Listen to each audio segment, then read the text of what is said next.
Welcome, everyone. Anyone here in person for the first time tonight? Welcome, welcome. Welcome to anybody joining us online for the first time. Welcome back to the rest of the community. I'd like to start class by asking you to talk to each other just for a few minutes, like 5 minutes or something like that. I give you a topic. The intention is for you to really concisely reflect on the topic with each other. I don't give you long for it, so you have like a minute or so each just to say a few things, your thoughts, kind of initial. Mostly it's an excuse to connect, for me to have you meet each other. One of the problems with coming to Buddhist meditation groups is that it's hard to meet people. You come and meditate in silence, and then you listen to a talk and leave. But a core intention behind Buddhism and me teaching Buddhism here is to develop community. One of the three foundations, what are called refuges in Buddhism, is taking refuge in wise relationships, is meeting and connecting and sustaining relationships with other people who are also trying to be wise. And this is a group of people, both online, the Zoom Sangha and the in-person Sangha. Sangha is the Buddhist word for community. So I give you a topic and ask you to talk to each other in a kind of very concise way, and think of it as a meditation of mindfully speaking from your heart, from your truth, and also listening, mindfully listening. And even if it makes you uncomfortable, I know here you're a little bit forced into it, the awkward peer pressure of you're in the room, people are going to talk to you, you got to listen. At home, I don't know, some percentage of the people are just like, I'm not going into the fucking breakout room, because they can choose that. But I do feel like it's an important part of what we do. I'm going to talk tonight about sickness, old age, death, and karma. Loss, grief, and karma. And so for the breakout room, the question that I have for you is, do you believe in reincarnation? Or do you think that this life, this physical form is who you are and that existence ends with the physical body? And why? I know this is, I told you 1 minute. And why do you believe that? And it can just kind of be like yes or no. Yes, I believe in reincarnation. And why is I have some faith in what the Buddha taught, or I have some experiences that show me that that's probably or maybe what's happening. Or no can be like, no, I don't believe that because I haven't seen any proof. You can keep it pretty concise. Don't have to tell your whole philosophical underlying, but that is, and I ask you that, not that you have a long time to reflect on it, but just because I'm going to reflect on it tonight, and it's interesting for you to kind of see what ears you're listening through. A kind of a view that says, oh yeah, this probably is true, or already a rejection of kind of like, I don't believe in that, and I don't believe in it because I trust my mind, which is often the problem. My views, my opinions. And anyways, I'll talk about it later. It's okay to not believe in reincarnation, but interesting to just kind of see where we're at. Do we think that there's life after death? I don't know if any of you have seen this interesting meme Instagram thing where there's these two like twins in the womb and they're talking to each other. It's a story, and one of the babies in the womb says to the other baby, do you believe in life after birth? And the one baby says, absolutely not. How could we exist when we're cut off from this tube that feeds us? It's impossible. How could you exist out there? This is life. We're in here. We're in the womb. We're in the, and I can hear the mother, and this is the source of existence. Once you're born, that's it. It's over. And just interesting to flip it like that, of like, if you had that sort of consciousness in the womb, you would think there's no way there could be anything next. And like we do as humans, of like, well, this is all I know, so it couldn't be anything else. This has to be it. I'm going to talk a little bit about that tonight, and you guys can small group, concise, short connection with each other. Try to talk to some people in the room you don't know yet, rather than your homies. At home, I'll open the breakout rooms. Welcome back. Take a moment to settle in for a period of meditation.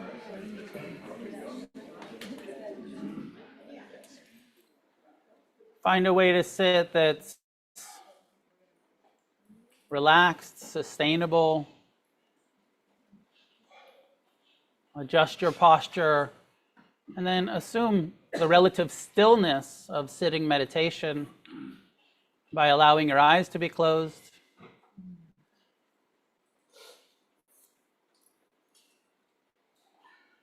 Take a moment to soften, to release, to relax any places of tension, unnecessary tension in the body.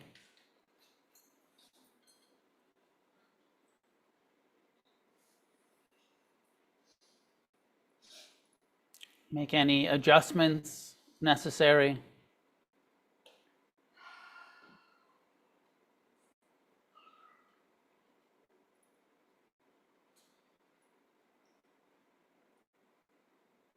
Breathing in, feel the breath, the sign of life. I'm alive, I'm breathing. Breathing out, soften your belly. Feel the body, release any tension the stomach may be holding.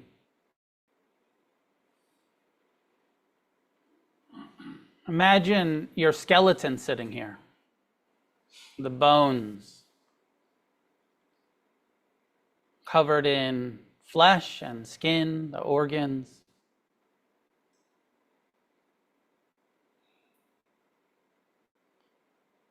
Reflect on the anatomy of this physical body, heart and lungs and vital organs, veins and arteries, the muscles, the tendons, cartilage, teeth, nails, ears and nose and eyeballs, tongue and teeth. This physical form that we are, that we live in, that we experience the world through, bringing our full awareness to the body.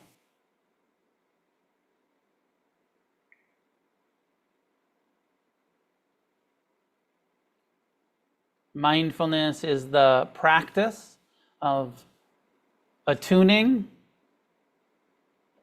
directing our attention to the present time experience. Right now, it's like this, these sensations, these thoughts, these emotions, these sounds.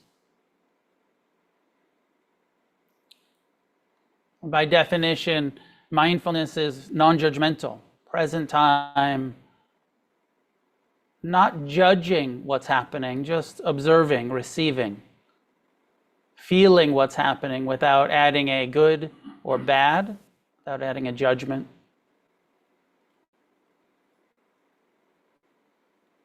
Non-judgmental, present time, kind awareness with the quality of investigation, where we inquire, we investigate, we question.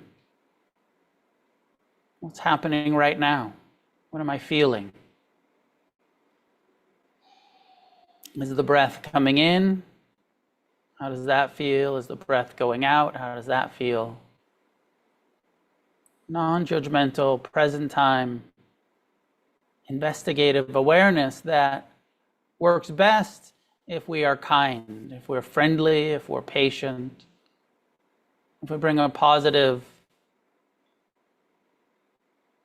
attitude to the present.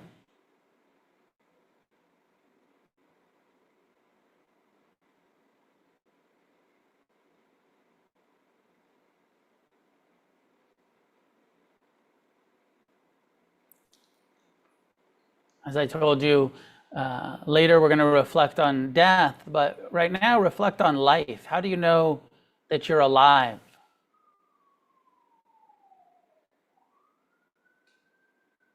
What are the sensations that notify you, yep, still alive, still here? Oh shit.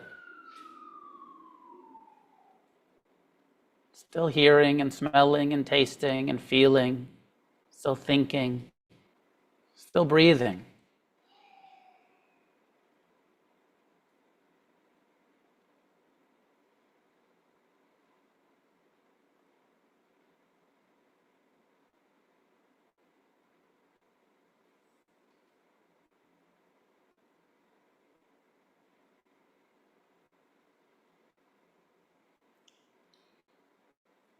Pay attention to each breath as though it were your last breath,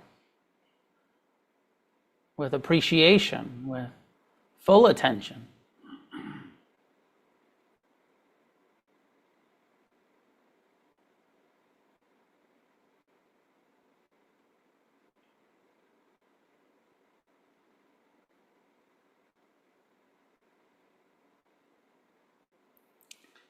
If this was my last breath, would I be worrying about the future or the past? Or would I be fully present?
Share with you some of the Buddha's teachings on contemplating death. He says, as though we were to see a corpse thrown aside on a charnel ground, 1 or 2 or 3 days dead, bloated, livid, oozing matter. Compare this same body with it like this.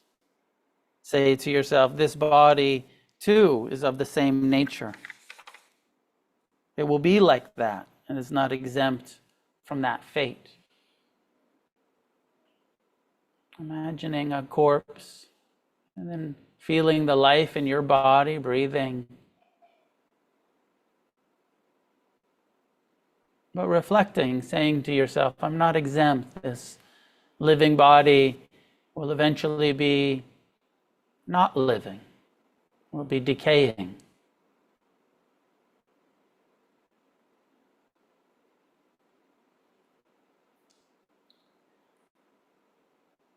Perhaps this brings some emotion, some fear. Soften your belly. Allow that to be present. Relax into the emotions that arise around reflecting on death. Rather than pushing them away,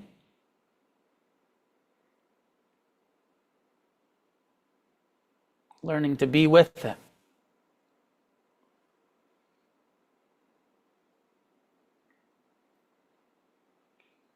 In this instruction, the Buddha goes on to say, in this way, we dwell contemplating the body, both internally and contemplating the body externally, or both internally and externally.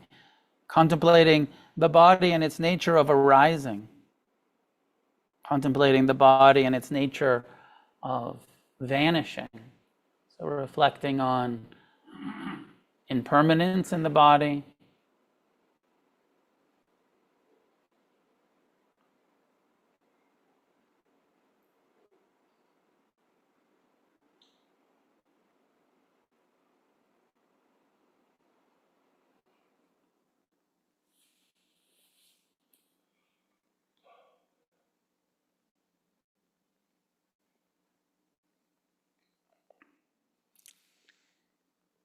the instruction goes on to say,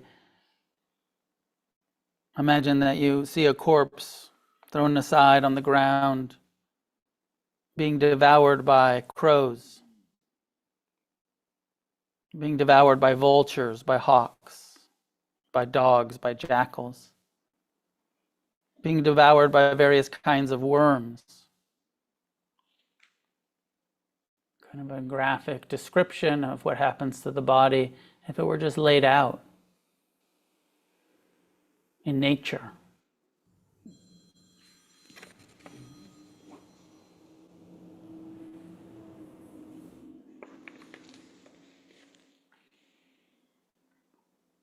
And saying to ourselves, this physical body of mine too, if it wasn't cremated, if it wasn't embalmed and buried, if it was left to a more natural process, could be eaten by jackals and dogs and worms. This body would not be exempt from that outcome, that fate. It's of the same nature. It's not exempt from that fate. Was the Buddha's teaching to reflect on decay, impermanence,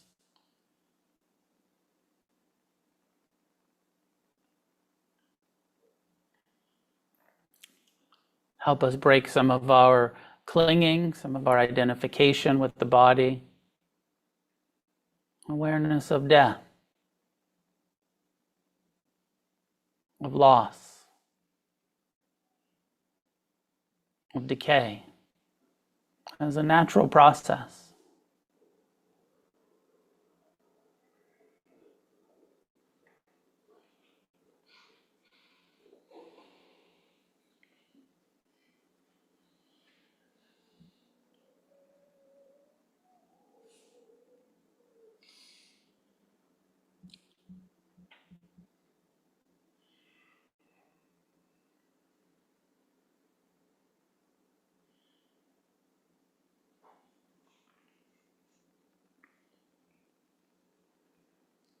Contemplating the body and how it arises and how it passes, how it decays.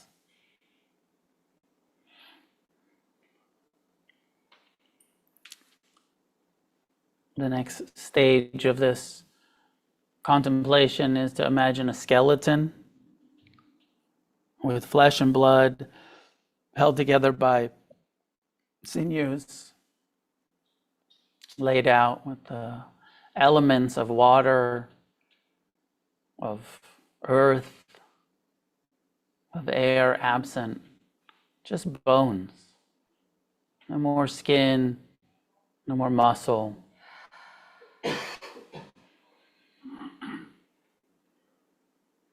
Underneath it all, one of the last things that remains, the skeleton.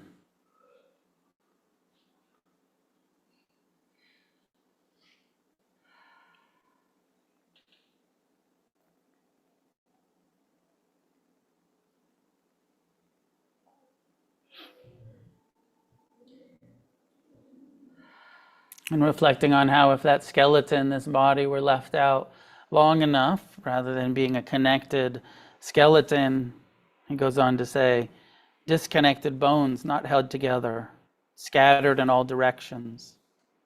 Here a hand bone, there a foot bone.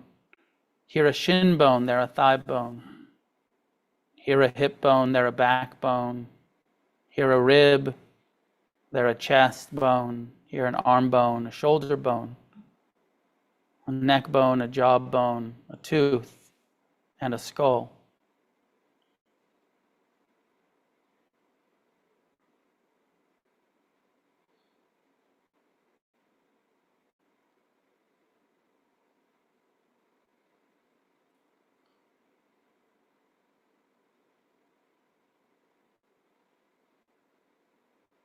This body, if laid out in nature, eventually with time, no longer recognizable as a body, but just parts of a body, just scattered bones.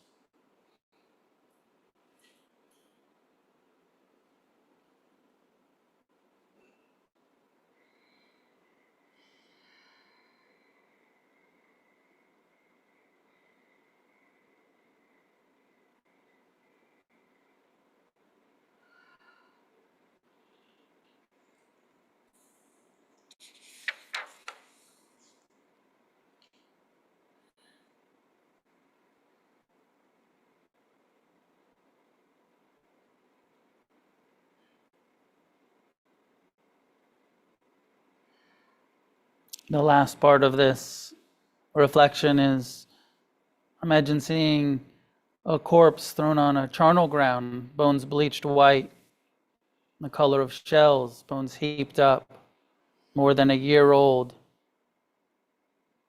bones rotted and crumbled to dust. The absolute impermanence of the body until it just crumbles to dust. All of the elements dispersed.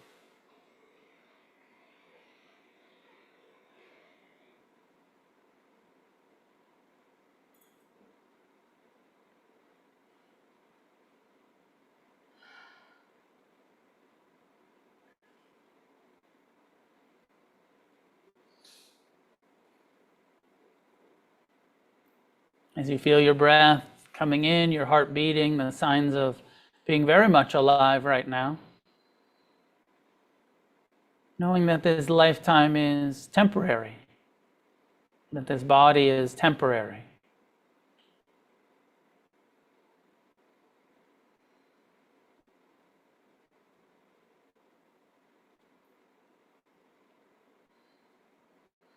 I'm not exempt from sickness, from aging, from death, from decay.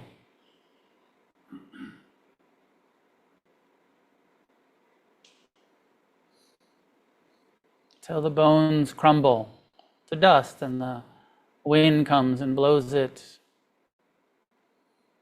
in all directions.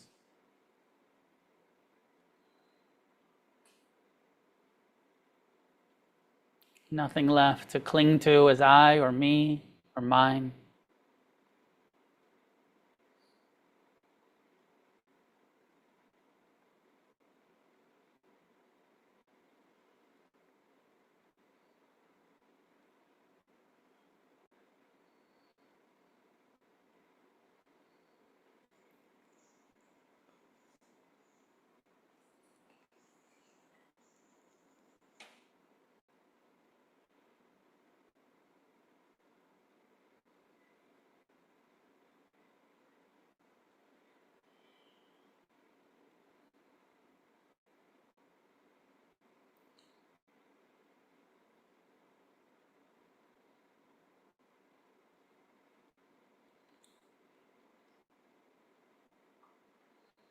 For the last few minutes, come back to mindfulness of the aliveness of the present.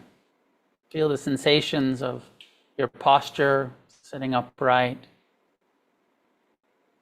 Soften any tension in the belly, maybe holding, release the jaw.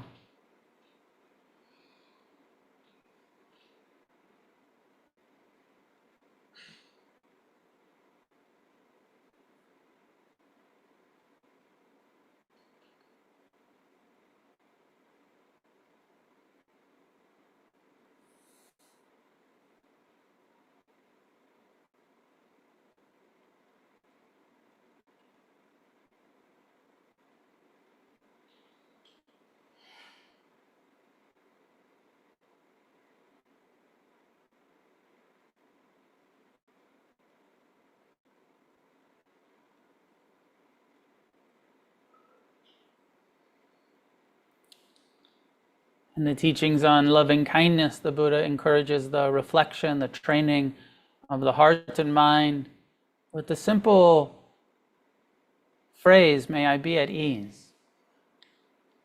May I be at ease with life, with the difficulties of life, with the pain, with the pleasure, the joy.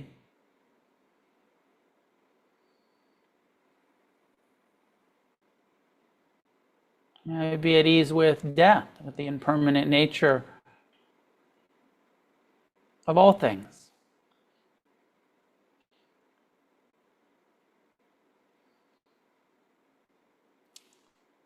From a place of love and kindness, of compassion.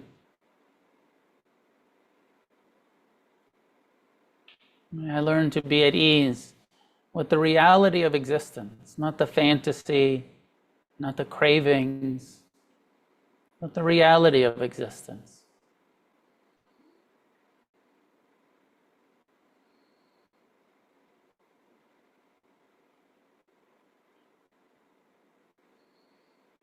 Learning to meet all of the unpleasant, painful parts with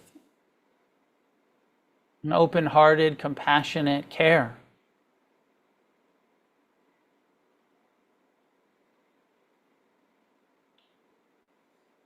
Learning to meet all of the wonderfully pleasant parts of existence with an appreciation that is not attached, non-clinging.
I'll front load this talk by saying that I don't think it's important that you believe in reincarnation.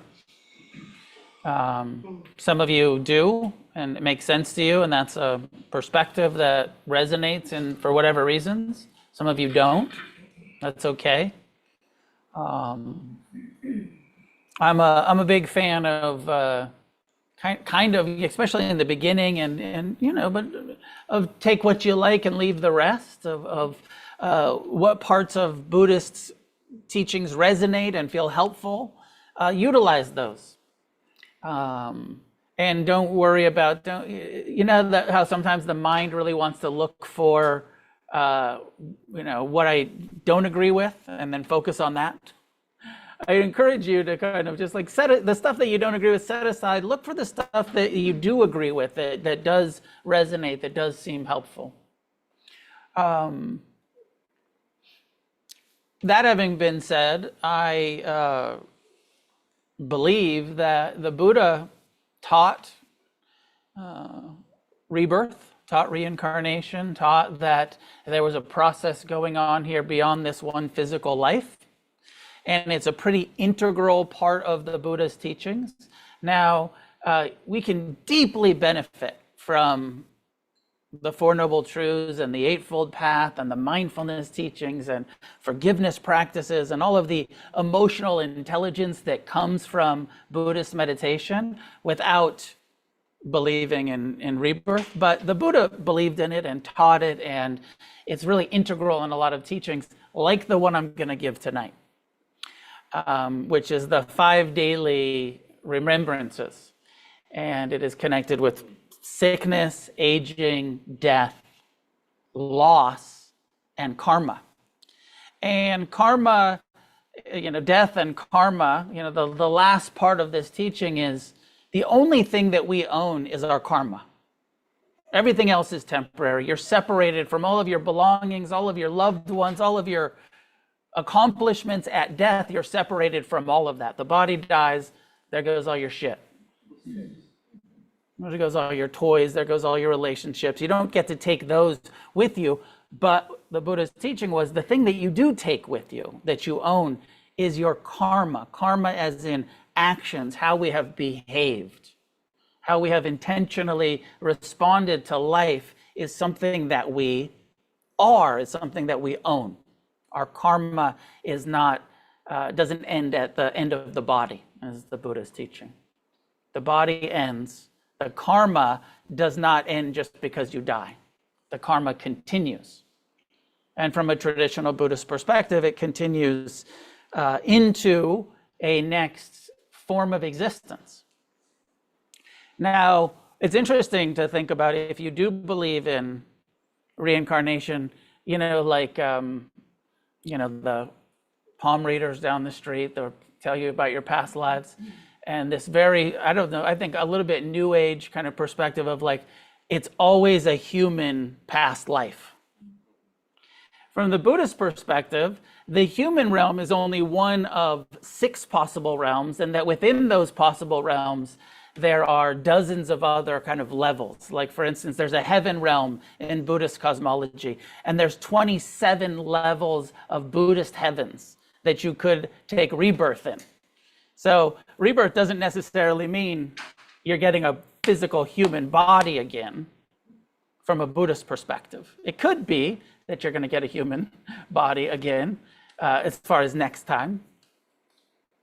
But you could also be reborn as an animal, or in a ghost realm, or in a heaven realm, or a hell realm, or a hungry ghost, or a jealous gods. There's these 6 different realms.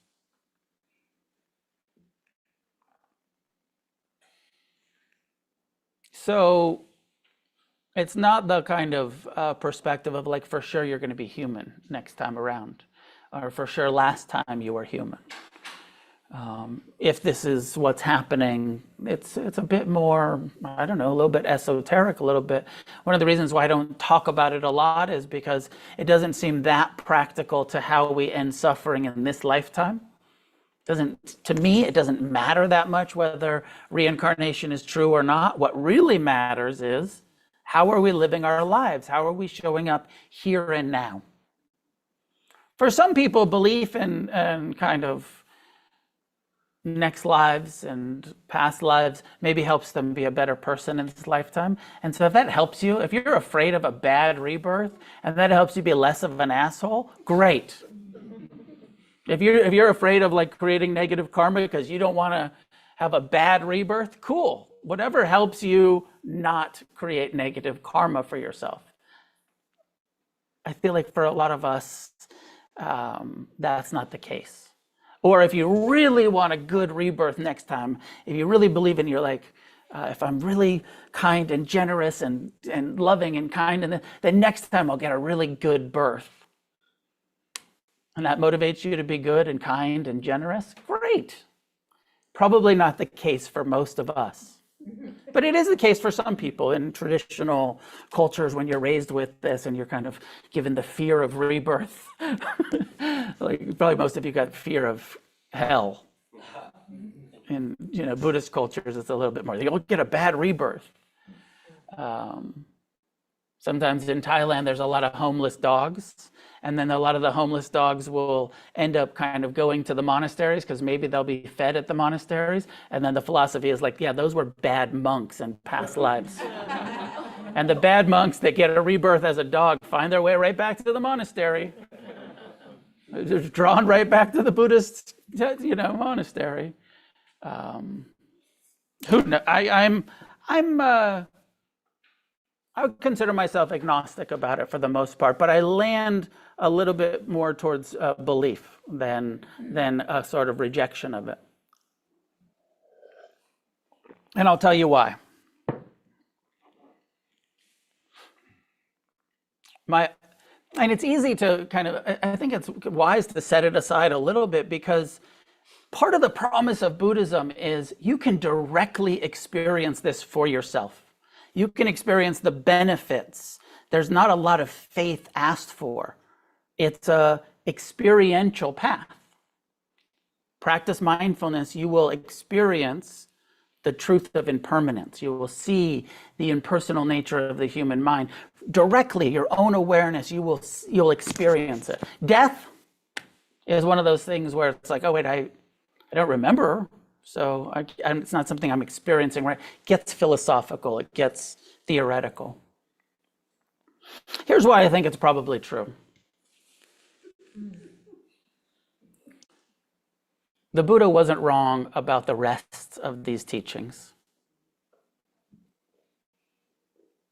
He wasn't wrong about the truth of impermanence. He wasn't wrong about the cause of suffering being repetitive craving and clinging and self-centeredness. He wasn't wrong about how we can purify our karma, how we can change, how we can awaken, how we can heal, how we can recover, how we can change in this life, how we can end suffering. He wasn't wrong about any of that stuff. And so I see the Buddha's teachings as a, like A through Z. And A, B, C, D is the Four Noble Truths and the Eightfold Path and the Four Foundations of Mindfulness. And I've directly experienced, I was talking a couple weeks ago about my 37th anniversary of my meditation practice and recovery. And over these last, nearing 4 decades now, I verified this shit's true. He wasn't wrong. When I started Buddhist meditation practice in 1988, I had very skeptical. Reincarnation, bullshit. Mindfulness, how could that fucking work? But over years, loving kindness, compassion, forgiveness, I was very skeptical about all of it. But over the years and decades of it, I've directly experienced it's true. In my subjective experience, it works, it's reliable, it's a reliable refuge, it's the Dhamma, it's the truth. Now, I'm not sure about reincarnation. I haven't died yet lately in this life.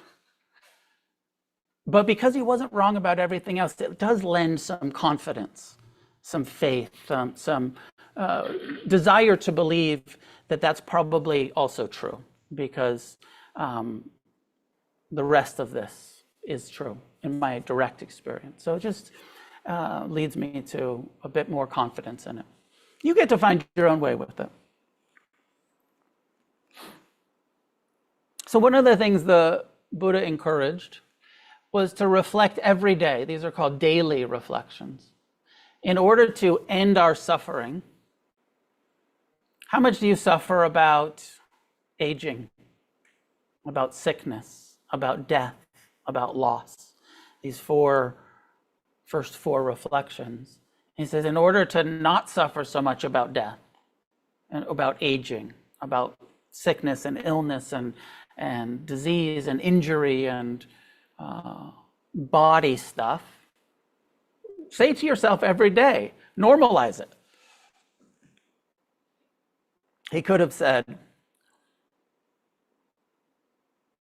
aging is natural, is normal. Sickness is natural, is normal.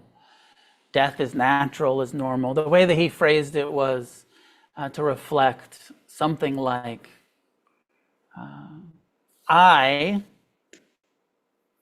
am of the nature to age. I'm not exempt from aging.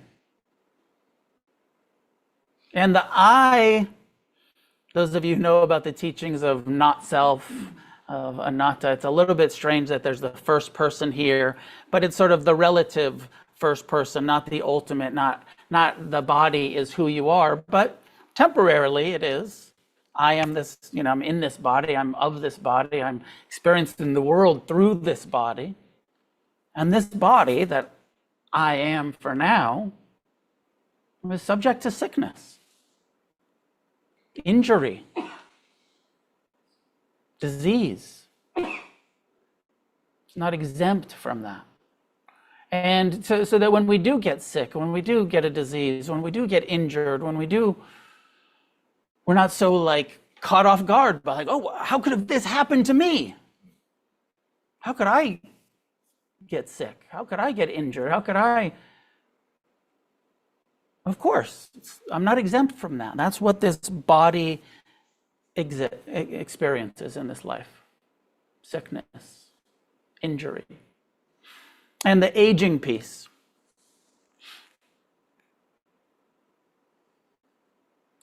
Imagine if, you really did this every day throughout your aging process and normalized the aging process, rather than you wake up one day and you're like, fuck, I'm 50? Or I'm 60, or I'm 70, or I'm 30, or however old you are, because you haven't really been paying attention and you're so identified with your body, you're caught off guard and you're attached. And certainly modern American culture that we live in, and maybe every culture forever, is a kind of a youth culture, and the advertising and the kind of worshiping of youth, and then you realize, oh, my youth is so impermanent, doesn't last, and I'm not. Some of you are still youth, but that's a temporary process. It doesn't last. There's an aging process. If we survive, we get old.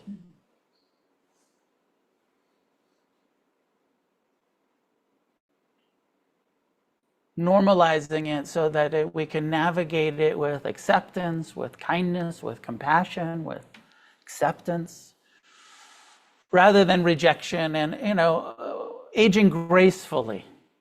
Now, with that being said, it's helpful to exercise, it's helpful to drink lots of water, it's helpful to eat green shit. It's helpful, to take care of this body in the aging process, to make sure you're getting your minerals, and make sure you're getting your vitamins, and make sure you're getting your exercise, and not sort of like, kind of some sort of complacency around it, but knowing that even if I do all of the right things, and an encouragement, do all of the right things. be as healthy as you can be. Take care of this body. This is the vehicle that you have in this life. Take care of it as well as you want to, and you can take really good care, and some people really good take care of their bodies really, really well. Eat all the right things, do all the right exercise, get all of the sleep, drink all of the, but it's not going to stop the aging process. Wear all the sunscreen. Still going to get wrinkles eventually. And then there's the other, lifestyle things where when we don't take care of our bodies and we don't wear the sunscreen and we don't get enough sleep and we, have been junkies and alcoholics and, I used to smoke crack out of, tin cans. Not so good. My favorite was car antennas. Oh yeah, you can turn a car antenna into a crack pipe. You didn't know that? They get real hot and they burn your lips. Oh my God.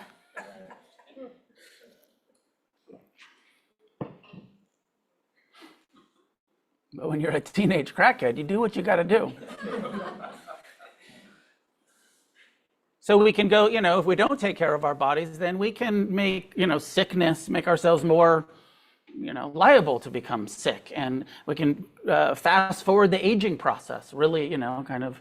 You ever see somebody that's 30 and they look like they're 60? It happens, right? Of kind of like, oh, wow, you really didn't take care of your body. And, created a faster aging process out in the sun all of the time, not getting the sleep, not getting the water, not getting the vegetables, not getting the important minerals and healthy things.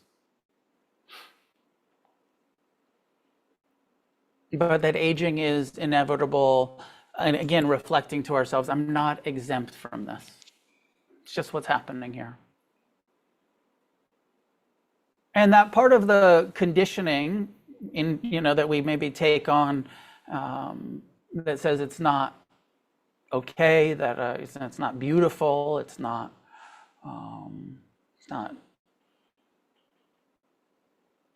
I don't know, whatever your mind says about your aging process, if you're in that yet. I mean, we're all in it. I think I said the other night that I think the statistic is very young, somewhere 20 or early 20s, like your body is maturing. I talked about those sort of, fetuses talking to each other about life after birth.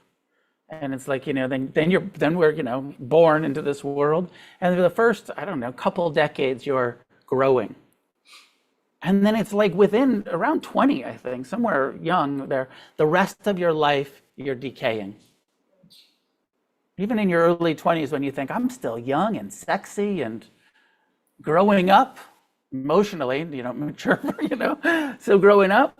But the truth is from the maturity process ends, and then it's a steady process of decay, of decline from our 20s. And, you don't really start to see it until your 40s or 50s. Feel pretty good in your 20s, feel pretty good in your 30s. In your 40s, you start to feel it a little bit. In your 50s, you start to feel it a bit more. From what I hear, in your 60s, your 70s, it starts catching up with you. Even though it's been happening since you were 20, slowly. Aging. Natural. Slowing down.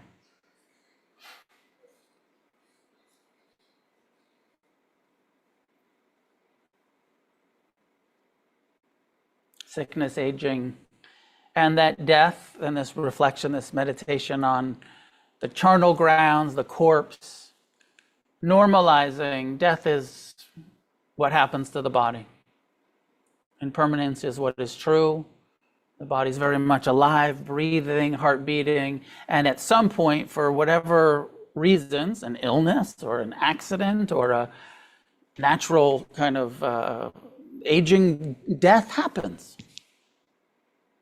The body stops living. And then the body that we're so identified with becomes a corpse. And then the four elements of the corpse start to dissolve. And I'm not sure why the Buddha was so graphic about it. And the crows come and eat you, and the jackals come and get you, and the worms. but, kind of encouraging us to be very graphic about the identification with this body as who we are, and seeing it as a meat body and as a decaying body and as not worth something of clinging to. Don't be so identified. Don't be so attached. I often say non-attached appreciation is the ideal that we're trying to create in our relationship to pleasure. And maybe with our physical body, it's some sort of non-attached responsibility. So it's not a detached, irresponsible relationship to the body, but it's not a clinging, but it's saying, I'm responsible for this body and I want to do what I can to remain relatively healthy and with whatever time I have. But I want to acknowledge that no matter what, death is certain. Decay is natural. And the fourth reflection connected with death is about loss, but I think that actually we can even set aside death for a moment. And while we're very much still alive, loss is an ongoing process in our life. We live in a world of impermanence and relationships with stuff, we don't get to keep anything.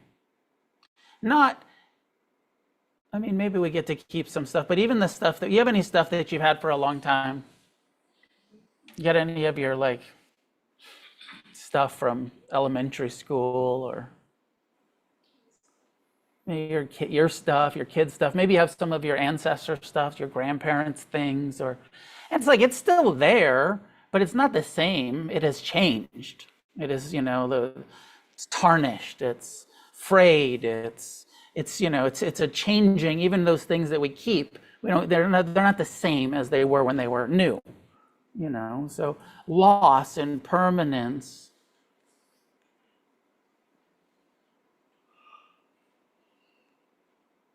And mostly this reflection is about how attached and how identified we get with our stuff or our relationships, how we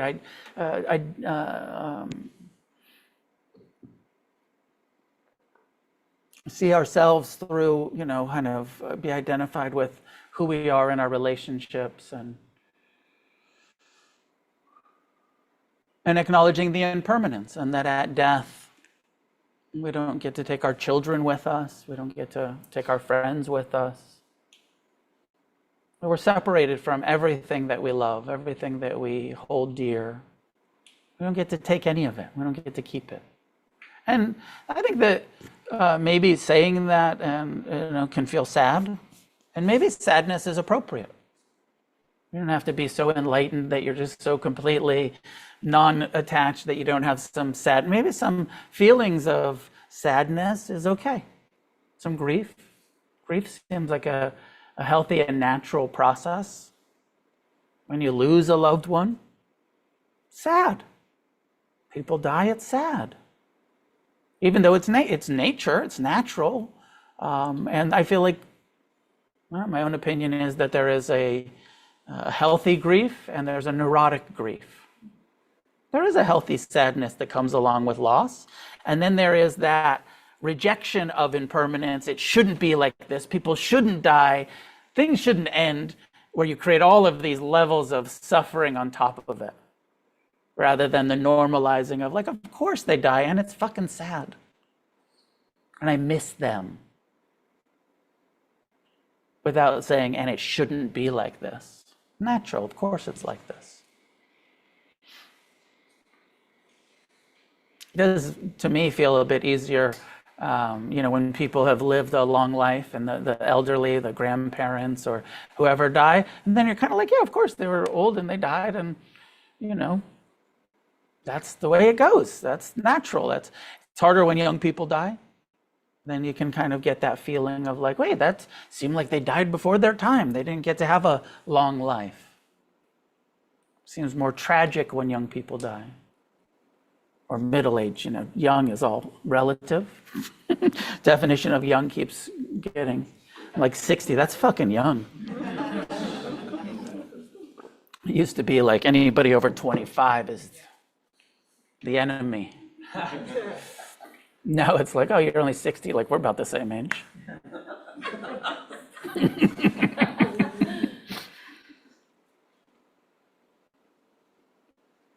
There's a Buddhist teaching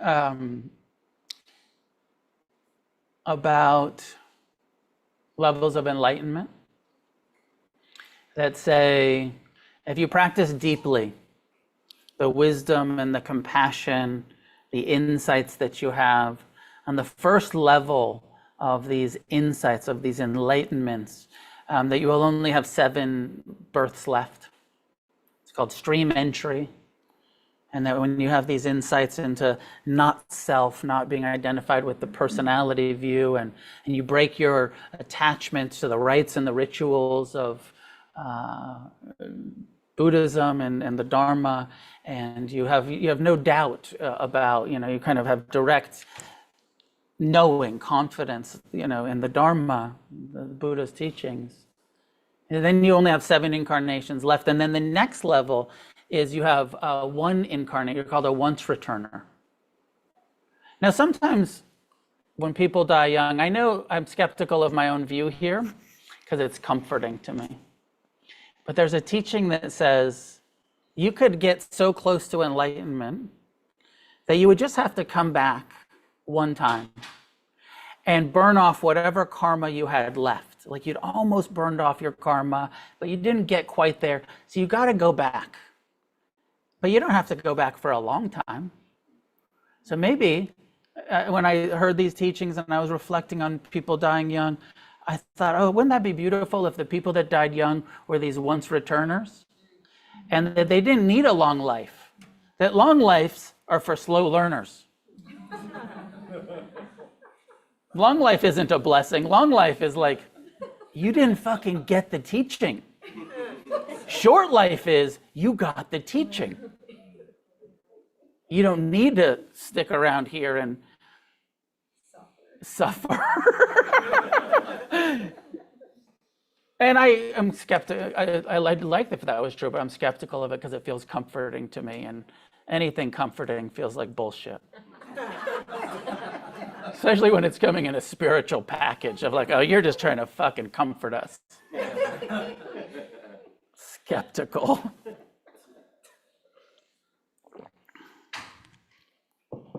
But maybe some of the people that don't have long lives, it's not as much of a tragedy, and that they're actually didn't have that many teachings to get in this life.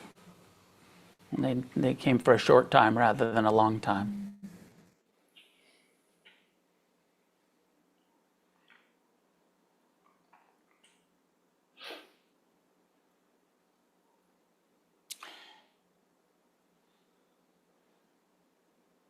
Loss, separated from everything that we cling to. Part of this reflection is also to help us not suffer so much about clinging, remembering sickness, aging, death. Even that meditation tonight, did you have any reflections of, fuck, if I'm a corpse, why am I worried about my bank balance? Actually helps me be a little less attached to the future when I reflect on the impermanence. Helps me worry a little bit less, suffer a little bit less about things, the petty grievances, the work stresses of like, life is precious. I don't know when it's gonna end. My stuff isn't that important. My relation, how I show up is important. Whether or not I get that thing that my mind's been telling me I need to get, not that important. I don't get to keep it anyways. But what is important is how I treat myself and how I treat other people. That fourth, fifth reflection of my only true possession is my actions. This is karma. That I own my karma. I'm born of my karma. I'm related to my karma. I'm not separate from my karma. How I respond, and karma is a big topic, and I could do a whole talk on it, and I don't have time for it, but in brief, I like to think of karma a little bit more of not what happens. You know how sometimes there's that mind of like, something happens, you're like, well, that was their karma. or something happens to you and you're like, well, it must have been my karma. I'd rather help you reframe it. And the way that I generally think about it is, it's not what happens that is my karma, it's how I respond to what happens. It's not like everything that happens I created somehow in my life, or you created somehow in your life. It's not, everything's not karma, but all of the ways that you respond to what happens is karma. Does that make sense? Are you following me there? It's not what happens, although it could be. But I think it's better to not assign everything that happens to us as our karma. But how we respond to it is our action. If we meet pain with hatred, we're creating more hatred in our heart. If we meet pain with compassion, with acceptance, we're creating more compassion, more wisdom, more acceptance in our heart.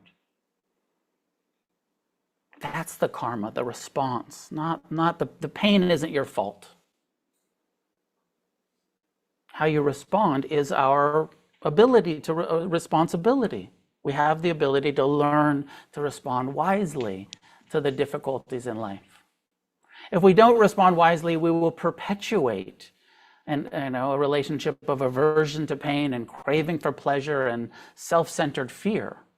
And that will be the outcome. The karma will be a life of self-centeredness, a life of aversion, a life of fear, rather than turning towards it and learning, this is just really unpleasant. I can learn to tolerate really unpleasant. I can learn to be kind to myself and to other people who are suffering. And create a momentum, a karmic momentum that is in the direction of ending suffering rather than perpetuating it, rather than creating more suffering for ourselves. And if we reflect every day, my only true possession are my responses, my actions, my karma, probably help us pay a little bit more attention to how we're responding to shit.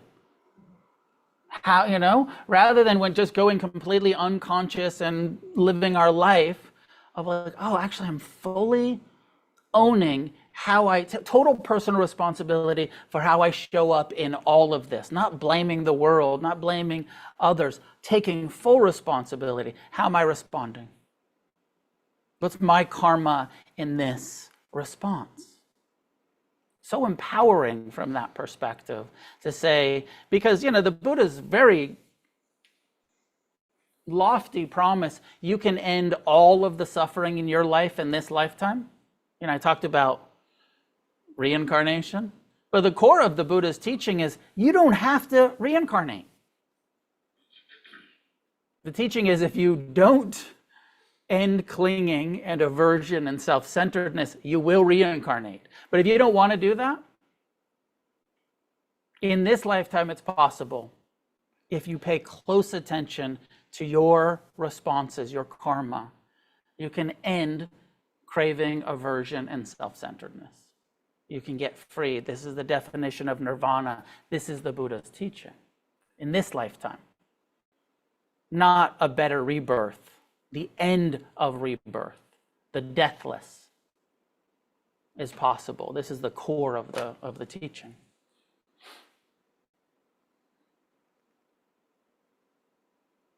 Sickness, old age, death, loss, karma. When I say it, I somehow I hear the Wizard of Oz. It's like sickness and aging and death. Oh my. On this wonderful Wizard of Oz, yellow brick road of the middle path of the Dharma that leads to the deathless, if we take it all the way, to that which was not born, that which is not aging, that which will not die. The wisdom of the heart, of the mind, that's not this body, that's not subject to sickness and aging and death, the deathless.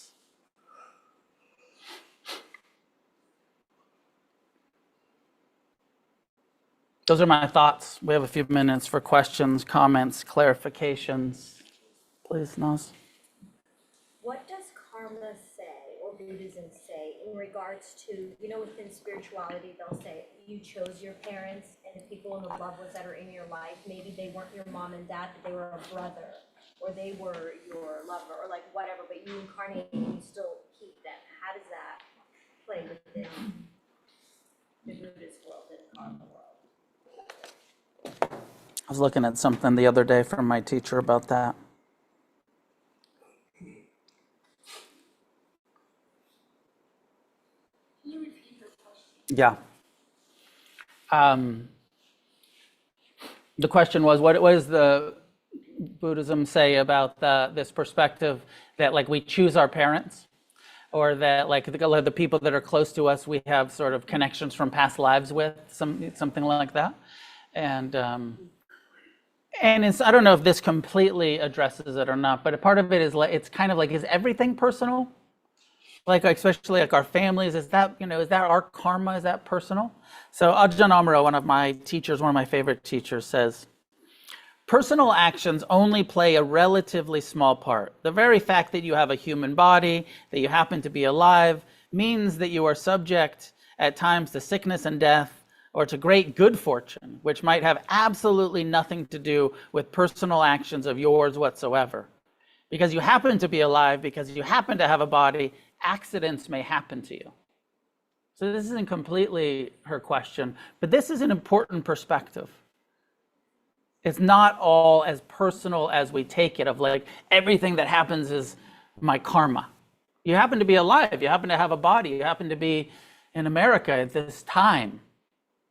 There's the kind of cultural karma of that, and there's accidents that happen, and there's good fortune that happens. The main theme of the teachings here is that this whole idea of it must be someone's bad karma needs adjusting. People are born, so they are born to die at some point. Personal karma may not necessarily be involved at all. The cause of death is birth.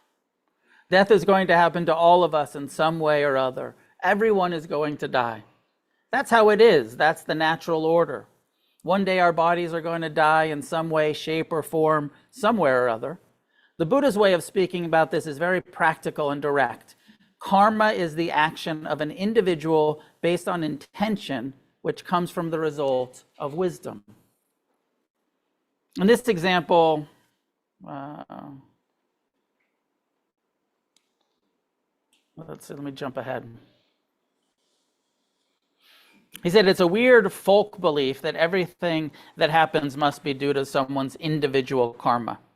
Certainly, there's the fact of having been born, but apart from that, what happens to a person doesn't necessarily have anything to do with the actions in a past life, or even in this life. Make sense? Your karma means you're going to be born, but the things that happen in this life aren't necessarily connected with the past life. The karma was you didn't get free, you had to come back. You didn't pass go and collect your money, you're still playing Monopoly. So from that perspective, I think that what Ajahn Amaro is saying, what Theravadan Buddhism is saying, is that you don't choose your parents. You do choose rebirth. Not consciously. But I mean, that's an interesting question. If right now you could choose to come back or not come back, you don't have to raise your hand or anything. But if you could choose to not come back and not experience the suffering of existence, and also to not experience the joy of existence, would you take an out? Would you take nirvana? Would you take the end of suffering? Choosing to come back is choosing suffering. Now, many of us are like, well, I'm so used to the suffering and there's so much delicious tacos. Life is pleasant enough of the time. I'll take the suffering. But given the option, zero suffering or some suffering so that you can have some pleasure, it's interesting, that part of the mind that says, I'll take the fucking suffering rather than freedom. I'll take it. I want, partially it's that, it's all I've ever known. I feel anything other than this feels foreign. But nirvana is saying the end of suffering, freedom. And that part of us that's afraid of freedom, that is so accustomed to not being free, so identified with continuing our suffering. So I don't think that this "we chose our parents" is technically a Theravadan Buddhist teaching. I do think it's interesting to reflect on if we've all been in this dance, if reincarnation is true, and we've all been in this for thousands of lifetimes, and that there might be some connection with people along the way. Tibetan Buddhists take this to this extreme where they say, everyone that you have a connection with in this lifetime was your mother in some past life.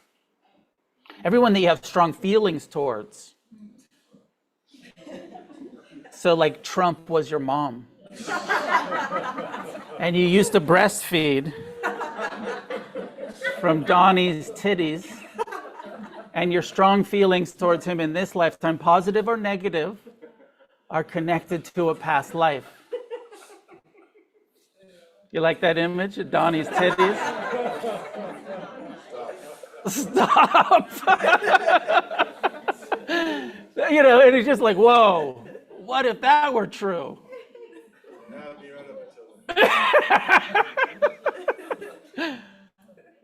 Some more questions, please.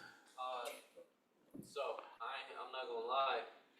2 years ago, I got shot 3 times, and I didn't shed a single tear.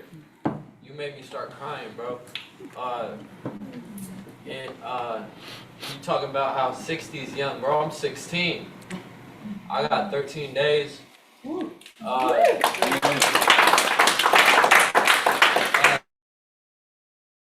What you said about if you had a choice to come back or not. I've literally said to my friends recently, I hope we only got one life because I can't go through this shit again. I've been through it, through the ringer, all type of shit. Beat charges, homies dead. I got shot in my back, my arm, and my foot. They tried to get me too. Yeah. But I got baptized again about 2 weeks ago. Mm-hmm. I repented, and none of us know what we're all mortals. Everyone in this room is immortal. And ain't no way that this was all created by another mortal. We know that, but we don't know what it is, And like you said, it's a lot of this shit is just comforting, Yeah. And my mom's Catholic, my dad was Muslim, so no one really knows. Yeah. But it's comforting to think that there's something out there bigger than us. And I would my question I guess would be, if someone committed mortal sin, could they be forgiven? So from it's a different, the Judeo-Christian Islamic monotheistic worldview is different than Buddhist worldview. Buddhism is much more of a humanist psychology of just like how your mind works so from a Buddhist perspective, there's no mortal sin. There is bad karma, right? And so murder is a karmic, thing that you own. From a Buddhist perspective, you could actually burn that karma off in this lifetime. So there's a famous story in the Buddha's time of a serial killer who'd killed a whole bunch of people and then became a monk and burned off all of his karma in this lifetime and gained nirvana, the deathless, at the end of his life. So what's being said is that no matter what your sins, karma is in this lifetime, it's possible, redemption is possible here and now in this lifetime and not in an afterlife and not in another realm But the Buddha, is like a fucking tall promise. It's this, like, no matter what you've done, you can get free, you can develop compassion, you can have forgiveness here and now, not through petitioning the Buddha and not through a prayer, not through a wish, but through long-term training in meditation, long-term renunciation of violence and all harmful actions, that through your own actions in this lifetime, you can get free. And so it is a different perspective. It's much more, you can do it in this life if you change your actions. We can do it in this life if we change our actions and we develop wisdom, and not an external. The Buddha's not a judge. There's no, karma doesn't have a God that's pulling the strings. Karma is just a momentum that we're creating for ourselves, and that we can change that momentum. So it's a different worldview. And it's, my encouragement to you is just keep an open mind and investigate it. And it's hard when we're conditioned by what our parents believed. And we live in a culture that that they believed a lot of, that we live in a Christian culture or a Muslim culture or a, Jewish culture or whatever. We don't live in a Buddhist culture. So we're kind of going against a lot of that conditioning that culturally we have and that our ancestors have. And but even in the Buddhist cultures, not that many people getting free over there either, and lots of violence and lots of. We're going to Sri Lanka in a few months. Sri Lanka is the oldest Buddhist ongoing tradition culture on the planet. And the island of Sri Lanka has been in a war for decades and decades, maybe hundreds of years, Buddhists and Hindus murdering each other over land dispute. And it's like, these are the Buddhists killing each other, killing, the Hindus, or the Hindus killing the Buddhists, or whatever, religious war over, who owns the north part of the island, over land, over borders. So just, I can get down on our Judeo-Christian culture, but Buddhist cultures can be pretty messed up too. They're not, even though there's wisdom there, doesn't mean that it's this sort of ideal, Thailand, I love the Thai Buddhist forest tradition, but politically, Thailand's a mess. Sri Lanka politically is a mess. Japan, World War II, Buddhists. It's not the whole solution for political, cultural, it's not like, well, if we had a Buddhist president, then we'd be good. Hopefully, it'd be a little bit better, but it wouldn't stop the ignorance of society. Please. Yeah, I just want to say something to that, just from my own experience, and for you in particular.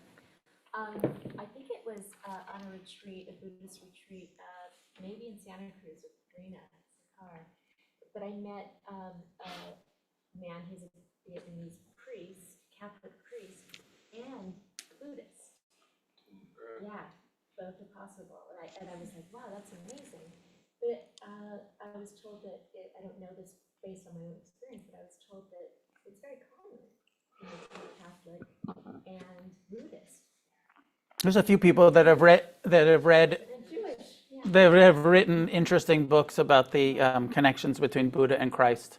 Thich Nhat Hanh has an interesting book about Buddha and Christ, and I think the Dalai Lama might have done one too. There's a few interesting books about that. In the back, please. I just wanted to share, I read your dad's book, who died. My therapist recommended my partner passed away during COVID. And what I really got from that book was a piece of me died when he died, and my loved ones. I had friends, my parents. When all these people died, a piece of me died, but it also reminded me to live in present and like to take the memory and have it be a blessing and be the light and just try to be the best possible person I can be in this lifetime. And like you said, that experience was like someone was there in one moment and they were gone the next, like hours, minutes, right? And so just like like you said, every day I'm like, is this the day I'm gonna die? Maybe. Am I ready to go? Yeah. Do I want to die today? No, but I'm ready. Like whenever it's time, I'll be ready. So I've used all the wisdom of all the loss in my life to just live not have any expectations about if I'm gonna have a long life or a short life. Just be present. Yeah. Be here, enjoy the ride, and when it's time, peace. Yeah. Beautiful, and thank you. And it's a good place for us to end. And I'll try to repeat it briefly. That experience of her partner dying, and that grief being a kind of wake up call to the preciousness of life, and grieving being an important process. And I think that all of these teachings, the corpse meditation and sickness, old age, death, loss, karma, is all leading us to like now, not some sort of morose reflection on kind of Buddhist goth death worship, but an acknowledgement of like it does happen, it did happen, it could happen, it will happen eventually, and how are we going to live our lives with the preciousness of each moment. Today is not taking life so much for granted. And when you have a big loss like that, it really wakes you up to like, oh, I don't know how much time I have with you. I should be kind. I don't know if I'll see you again. I should be kind, rather than fuck you and I'll make amends later, or not. Hopefully, it leads to more kindness. And we'll leave it there for tonight. If you'd like to come with me to the Sri Lankan war zone, I'll be. Actually, it's a time of relative peace, and we're not going to the war zone. When I was there 30 years ago, there was like places I couldn't go because there was active fighting, and now it's pretty peaceful, I believe, currently.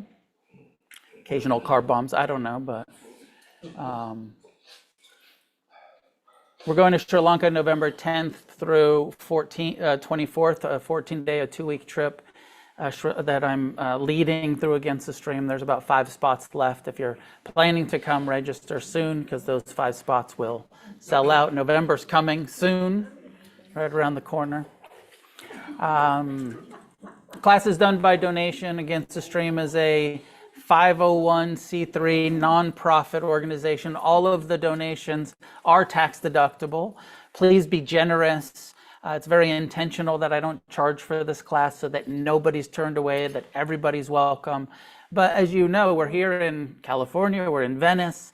Rent on this building is very expensive. We pay the rent with your donations. Nobody's paying for this for us. I actually paid it out of my own pocket for some years when there were no donations, but now there are some, and the more you can give, the more you assure this being here as a resource for the community. So please be generous. And we also have the intention to take our practice off of the cushion and to create a positive change in the world. And Nancy and George have some announcements about the off the cushion. Hi, good evening. We created a little group of people who are willing to come and be of service and help out in the local community.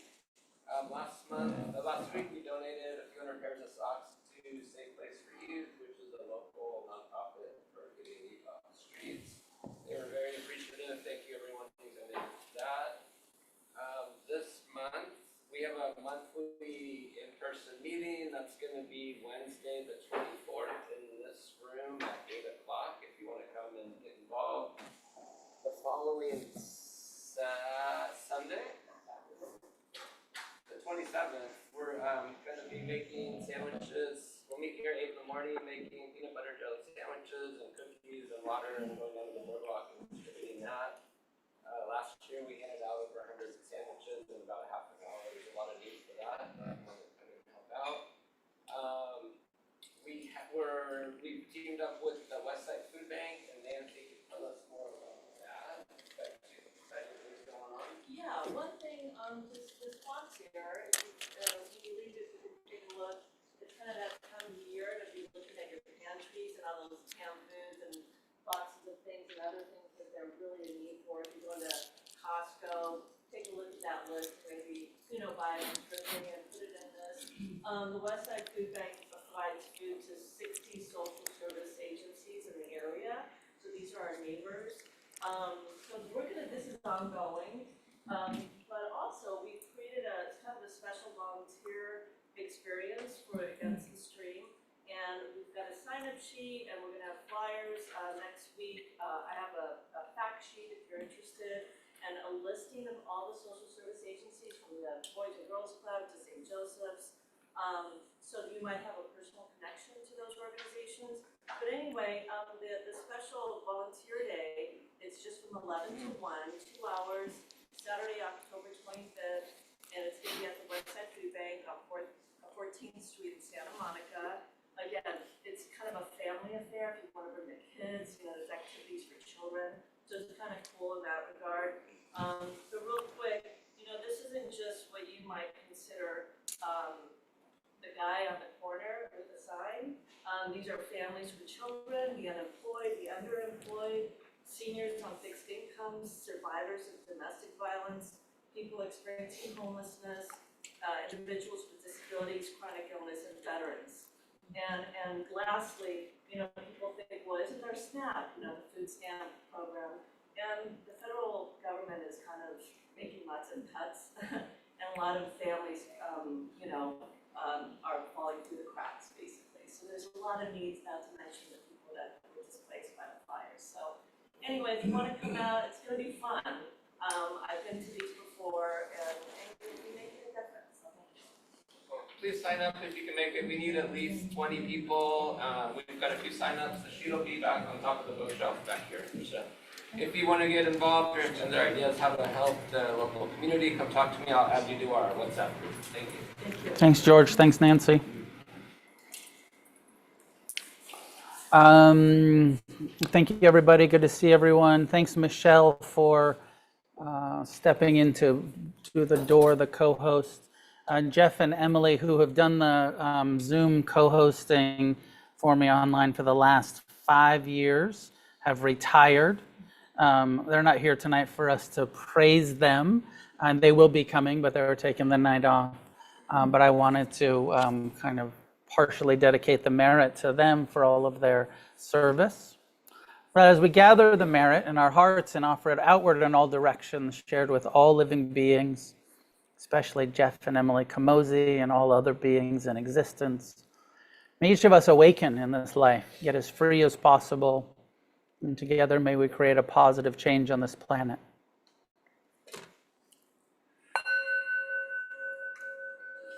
Good to see everybody. Thank you. See you next time, if we survive. Noah.